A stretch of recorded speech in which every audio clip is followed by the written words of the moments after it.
Hello, everybody. I'm Paul Ryden. Remember how when you and your siblings were acting up in the back seat of your car, and your mother, though she had eyes on the road ahead, she knew exactly what you were doing? Well, the only explanation, she must have eyes in the back of her head. Well, our guest today, Paul Meincke, takes that a step further and wonders what if you had extra body parts? It's a whimsical tale for young readers, and that's the title, What If? Welcome, Paul. So, what inspired that flight of imagination? Well, I think this began with my mom.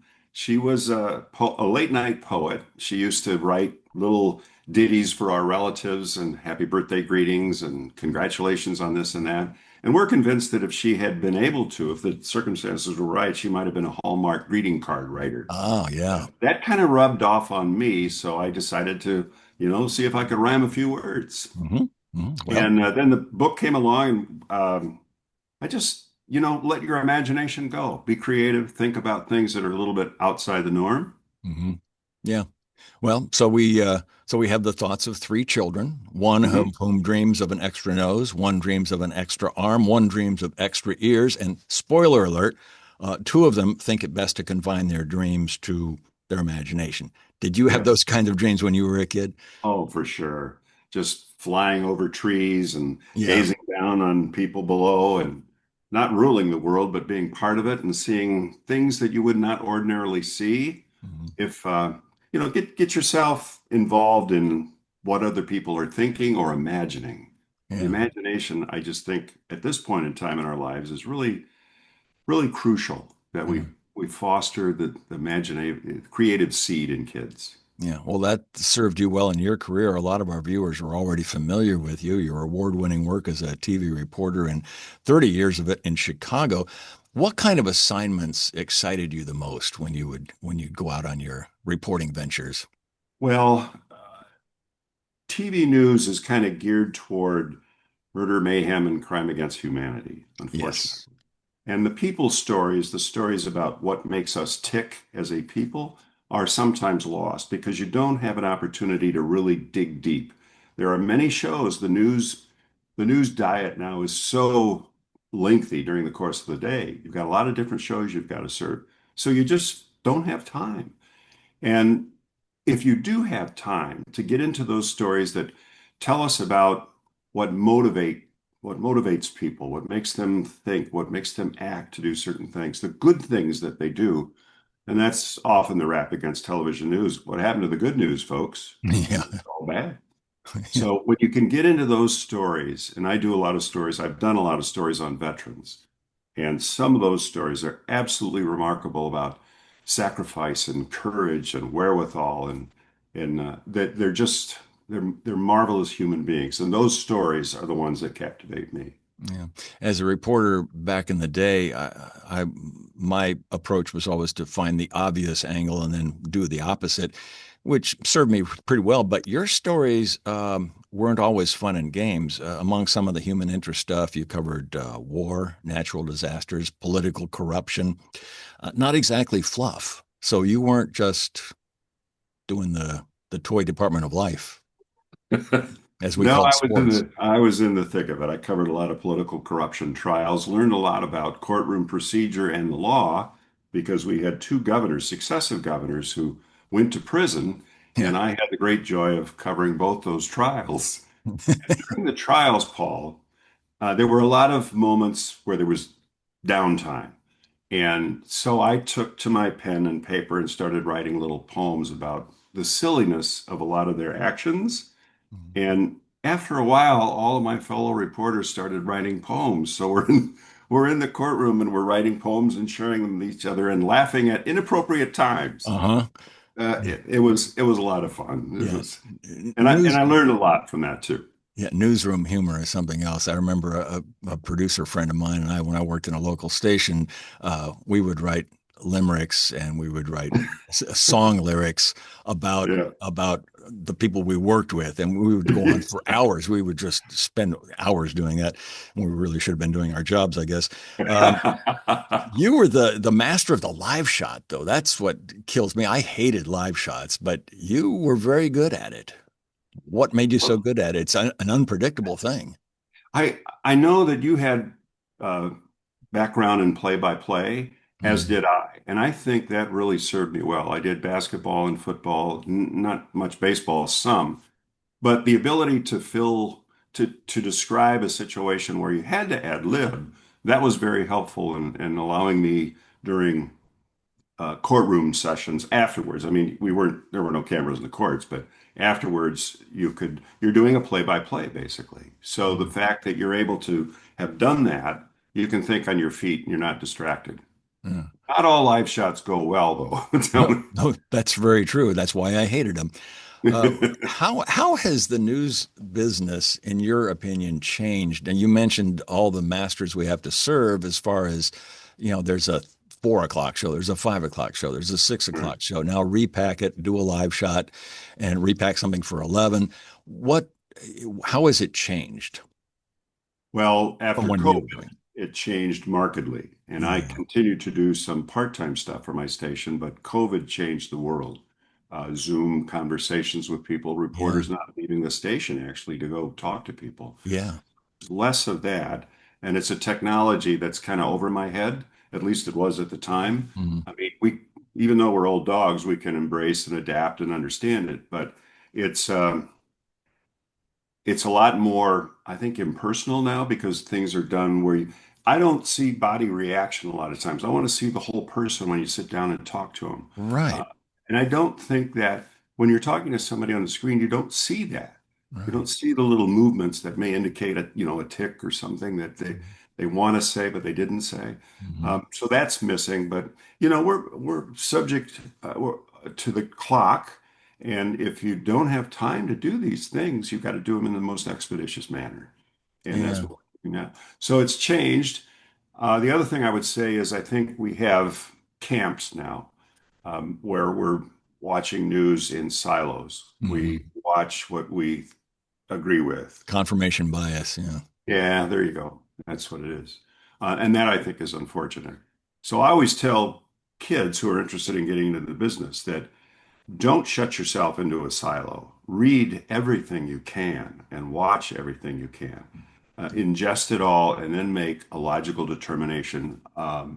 We all live with our own biases.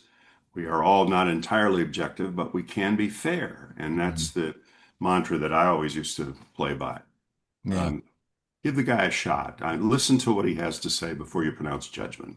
Yeah, I always found it interesting too that reporters were expected to be experts at whatever they were covering, and Yeah. you get an assignment, and all of a sudden you're an expert. Nowadays, I think you've mentioned this before. It's a little easier to Oh my do. gosh. Oh, for You just sure. pick up your phone, and any You're an information, expert. any background you need is right there. We laugh about when I started in Chicago in '85, and I was the nighttime reporter, so it's a lot of blood and guts, run and gun. Yeah. And so I would be given a sheet of paper that would have maybe 3 or 4 lines from City News in Chicago, which doesn't Mhm. exist anymore. And you're off to the races. You go Yeah. get it. Now I can go on my phone and I can be a semi-expert on the subject or the person I'm about to talk to. I Right. can pull up all this information. With that runs the risk of getting bad information. You go into Mhm. something that's not entirely true. So we always say, look at your source. What is your source? And is it dependable, reliable, and go with it if you feel comfortable with that. Yeah. But I'm telling you, the stuff that we went out on, not knowing anything. Oh, yeah, you're not kidding. Yeah. Well, back in 2020, as you mentioned, the world was dealing with COVID, but you were faced with a different life-threatening health issue. Tell us about that. We were in Los Angeles visiting two of our boys and their wives lived there, and I felt something a little funny. Um, I was in pretty good shape. I'd done a lot of bicycle riding and cross country stuff. And all of a sudden, this didn't feel right. So we went to the emergency. It was a Sunday morning, and we went, and I'm forever grateful to the young doctor who examined me. Busy, busy room, a lot of patients to attend to. And he said, well, you didn't have a heart attack, but something's not right. So I want you to go to the mothership and get checked in. And I did. And a day after examining, or just a few hours actually after examinations, the doctor came in and he said, well, we have a problem here and you're going to need to go into surgery. I didn't know much more than that. I went into surgery and they told me I had an ascending aortic dissection, which means my aorta sprung a leak. It Eee. was not it was not the massive leak like some people who've had it and immediately died.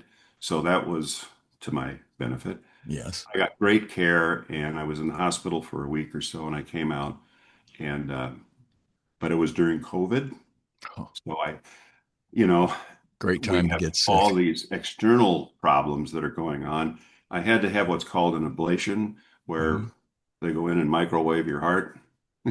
Yeah, The right. doctor, how does this work? And he said, well, if I could explain it to you in layman terms, I would, but I can't. So, but that worked. And so I'm on a path of recovery and have been since. And I'm telling you, I'm forever grateful. Those people in the hospital and every hospital back then, the agonies that they went through going to work and putting up with um, all the unknowns, Mhm. they were masters. I'm forever grateful to them. Well, maybe that was the genesis of what if? What if I had two hearts? It That's would have been good. helpful. That's good. Yeah, sure. That led to a note that you sent to the news team in Chicago during your recovery. Stopped the heart, lost some weight, fired it up, feeling great. Humor has taken you a long way in your career.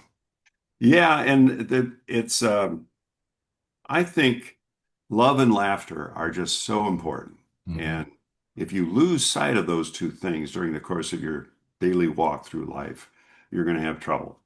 So I wrote a poem about our 10 o'clock, and this is a source of frustration because we'd have a great story at the top of the newscast, but something would happen right before air, Uh, and the obligation, I guess, was to put that lead story up on the top.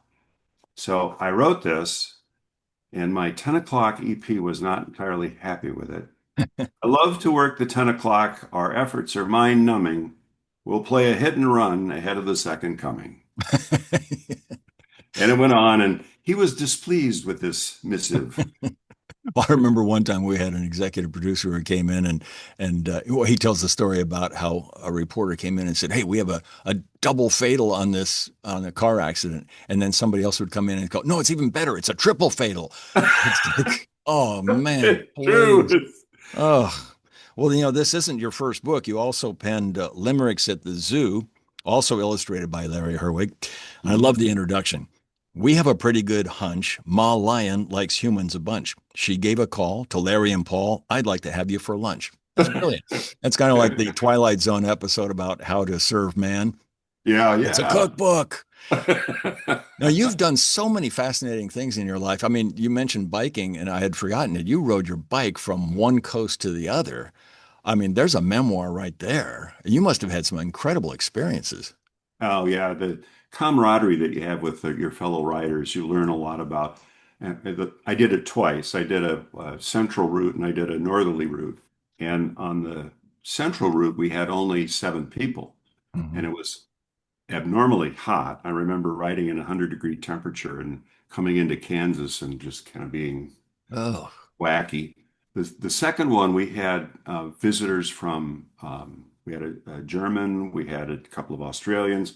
So you get kind of an appreciation for what foreigners think of our landscape and our culture. And it was an educational opportunity, not just spinning the legs round and round. yeah. It was rewarding because you could do it, but also Mhm. rewarding because of the people you met along the way. That How was old, great. how old were you at the time? I did the first one when I was 60 and the second one when I was 66. I got a Okay. leave of absence from work. They granted it to me. I was really surprised that they gave me, but that was nice to get away.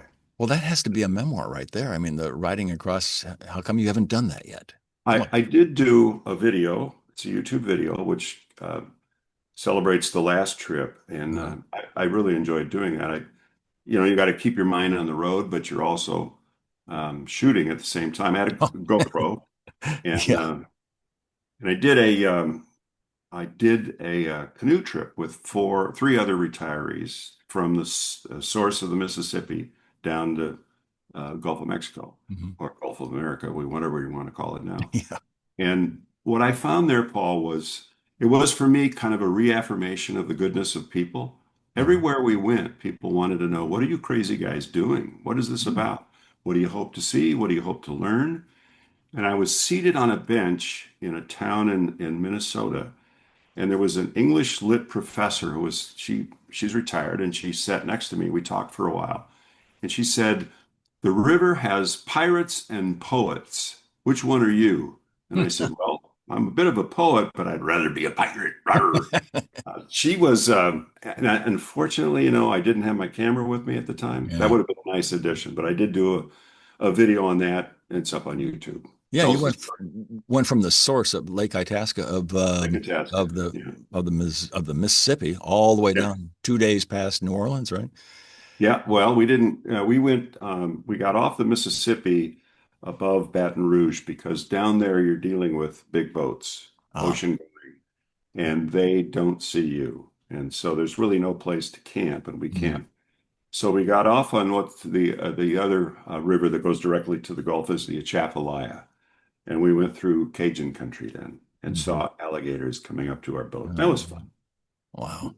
Well, the book we were talking about was What If, but you've got so many other adventures in life. I really hope that you get them down in writing and we can talk about your next book, The Adventures of Paul Meincke, and traveling around the world and doing so many things. It's been fantastic. In fact, wanted to end our time together with a little limerick that I came up just a few minutes ago. I thought I would say there were two reporters named Paul, but their interview came to a crawl. So they spoke of the past, how their work was a blast, and they ended up having a ball. Outstanding. Yeah, well, once you got it, you got it. You got it, man. You got it. Hey, Fame Paul, and fortune awaits. it was great talking with you today. Oh, And uh, your book is available on Amazon. Is it available anywhere else? well, it's on our website, which is heartbeatrhyme.com. Okay. And it's named heartbeatrhyme.com because both Larry and Larry's a wonderful friend and a good artist, actually a great artist. And we're working on another book. The reason we're Heartbeat Rhyme has to do with both of us having ticker problems. So Yeah, that's why yeah. we call it. And we're working on another book now, Cedric the Super Colossal Centipede. And he Excellent. can do everything. Track star, but he gets a little tangled up when he does the discus. You know, what a shoe endorsement he would have. Yeah. Many shoes. Um, Yeah. yeah, well, that's great. Fantastic. Well, Paul, again, thanks so much for spending some time with us and Thank you. best luck. Best of luck going forward. Looking forward to Thanks. talking to Thanks, you more in the Paul. future. Same here. Thanks, Paul. Thanks You very bet. much. And Okay. thank you, folks, for spending a few minutes with us on the Global Book Network. I'm Paul Ryden. We'll see you next time.